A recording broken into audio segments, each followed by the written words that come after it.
I don't have a watch on.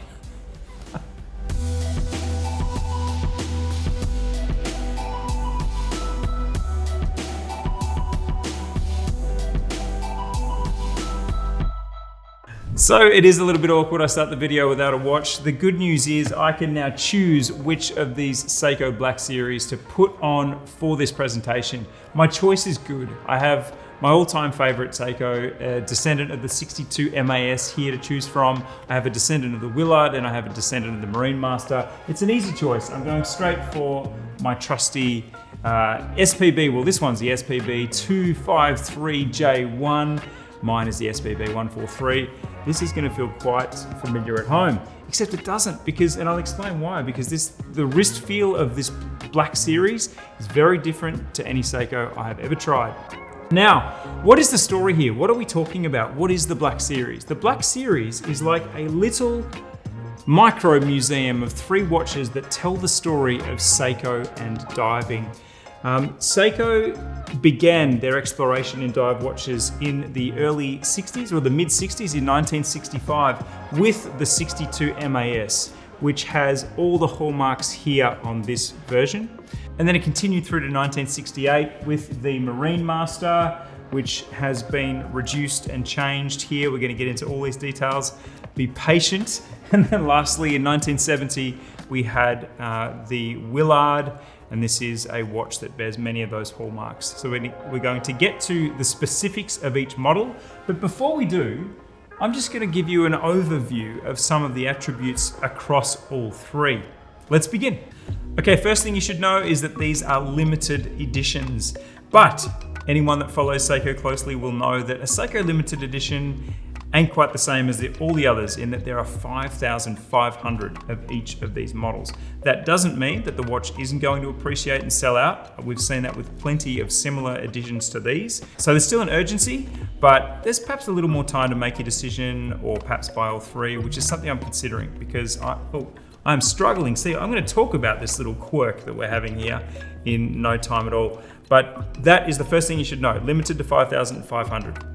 The second thing you should know is that the Black Series is inspired by night diving, which explains this really, I mean, God, it's a fetching aesthetic, isn't it? We have this black hard-coated stainless steel. We have this sort of burnt orange, like a quite an unusual orange. It's bright, but also a little bit desaturated. So it's a striking color scheme. And then of course we have this, I would say, what do you call this? It's a brown colored braided Japanese strap, but yeah, I don't know exactly what kind of brown it is, but together it's a striking aesthetic and it refers to night diving is the Seiko line.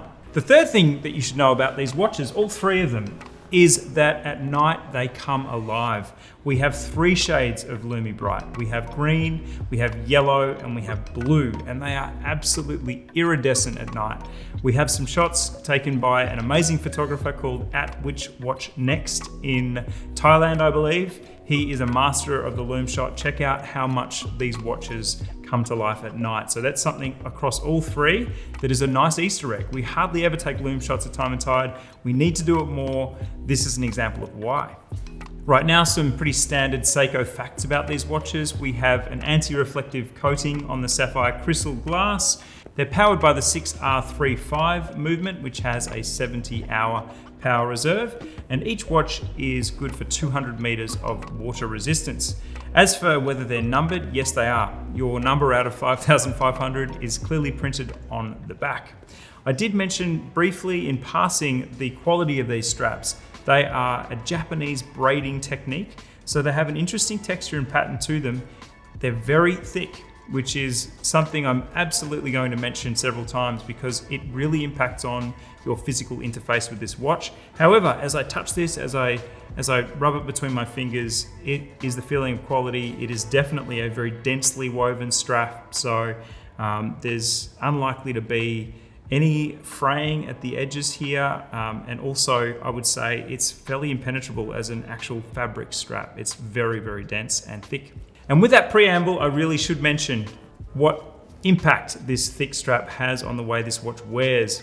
And that is that it has 2 layers of the strap underneath the back of the case, which to our calipers adds an extra 3 millimeters of thickness to the watch in terms of how the watch rides on the wrist and how the watch wears. So a wonderful attribute, I would say, this extra tough Japanese braided strap, but certainly changes the way the watch wears, as I struggle to fit this on right before your eyes.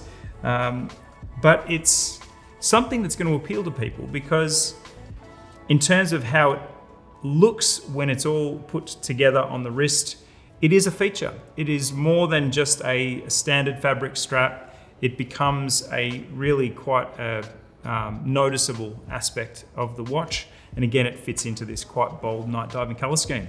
I know I'm lingering on the strap, but it's a really important part of the way this watch comes together. Standard pin buckle. You put it through the first keeper, put it through the second keeper, and then you loop it back through the second keeper, which is adjustable. So you're getting certainly a very changed profile on the wrist and how it appears. It's got a much more utilitarian, proper dive look about it. And as for the toughness of this, I have absolutely no doubt that this is about as tough a fabric strap as I've ever felt. Is this look for you? You can decide. Okay, so let's get into the individual models. It makes perfect sense for me to start with the one I'm wearing, which is based on the 62 MAS from 1965. This is the SPB 235J1. Thank you, whiteboard, for being there for me in my time of Seiko reference need, which is every time. Okay, so let's go through the vital statistics. We have a 40.5 millimeter diameter of this watch. We have a 47.6 lug to lug, though again, with this extra loop of fabric creating an interesting profile. I think the lug to lug is definitely not the only metric in the game. We have a 13.2 millimeter thick case, but again, we need to add that 3 millimeters for the double looped fabric underneath the case. Unless, of course, you go to the Time+Tide shop and select yourself a slimmer strap option. There are many options. I don't ever spruik our shop. I really should do that more. But we have other straps. If this particular Japanese braided fabric is not for you and it's going to create too much heft, I don't know, I'm in two minds. As I wear this now, I think this is a statement. This becomes a statement watch with this strap. What do you think? Tell us in the comments. So at the start, I said that this is a little micro museum of Japanese dive watches. And the reason for that is that this is a direct descendant of the 62 MAS from the mid-60s, which is claimed to be the first Japanese diver. So I have the SPB 143. I just pontificate about this watch all the time. I was thinking yesterday to myself, that is the one watch that I think I would take out of my entire collection for every occasion. It is just an absolutely outstanding watch by Seiko. And this, again, I think my love for that watch is going to transfer to this one because we have a sort of a matte black bezel, which really sucks in the light, a very different appearance to the SPB 143. And yet the overall design code makes me feel warm and fuzzy because I love that watch so much. So I think I've said enough about my first choice. I think I was actually quite restrained given my love for the SPB 143. Let's just move on to whatever's next in line, which is the descendant of the Marinemaster from 1968. Now, immediately I see the changed crown position. The crown on the previous model, based on the 62 MAS, is at 3. The crown here is around about at 4, which is a design quirk that many will recognize from the 6R35 movement. Now, let's talk about the details of this watch. It is a reduced size for a Marinemaster at 42 millimeters. It has a 48.8 lug to lug, which is bigger than the SPB 235J1, which by the end of this video, I will have memorized. And we have a thickness of 12.5 millimeters, which again is somewhat of a technicality because if worn with this strap, we're adding 3 millimeters, making it around about 15 millimeters on the wrist. Now, this version of the Marinemaster in terms of its aesthetics has 100 meters less water resistance at 200 versus the 300 for the OG model. We also have a change movement in the 6R35. It's no longer a high beat movement. And again, I think the reduced size really makes this play in a space where people are looking for a daily diver. So no longer quite the beast it was, But as I say that, again, I look down and I see this extra loop of fabric strap and I think it's still a beast. This is still very much a beast. The Willard, maybe this is the one you've been waiting for. The last watch in the Black Series is called the Willard because the case shape reflects the original Willard watch, which was worn in Apocalypse Now. That is not the only legend for this somewhat of a pancake case. And look, if you haven't owned a Willard before, it is a very different experience. It has a 42.7 millimeter diameter case, but it wears very small and very flat. And that's because the lug to lug is just, 46 millimeters. And that is because it sits flush on your wrist and the lugs are actually sort of integrated into the case shape. There's a slight, well, it's not even a step down, there's just an angle down with the lugs cut out of the case itself, and then the spring bars applied to those cutouts. So it wears very differently to any other watch you will ever have, and I think for that reason, it'll stand out in your collection. Once again, as I put this on, this is a 12 millimeter thick watch. If you didn't have this strap on it, but again, it's around about that 15 mark when you include this Japanese braided strap. Now, Willard from Apocalypse Now is not the only legend attached to this watch. In the mid-70s, 4 years after it was released in 1970, again, this is a handy little micro museum of Japanese dive watch history, but in the mid-70s, Naomi Umera wore this watch for a Greenland to Alaska expedition. So not only do we have bona fides of submarine exploration and water resistance, we also have adventures and expeditions that Seiko has just never commemorated and drawn attention to like other brands do. I actually have a book about the Gaiacheng expedition that was never mentioned as a PR exercise. It was hidden to history. Seiko have been involved in many cool expeditions, and this watch was one of them. And it's great to see on the whiteboard this fact, because we're starting to communicate about the fact that Seiko have a really rugged history of putting watches on explorers, putting watches on people going on intrepid missions and going into very, shall we say, challenging places.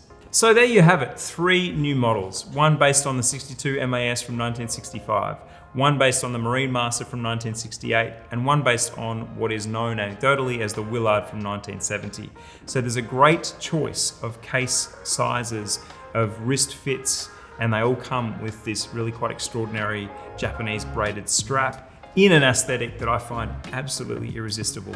Matte black, burnt orange, shut up and take my money. 3 shades of Lume, shut up and take my money. These are just Seiko at its absolute finest. The pricing for these models is between $18.95 for the 62 MAS and the Marinemaster, and then $19.95 for the Willard.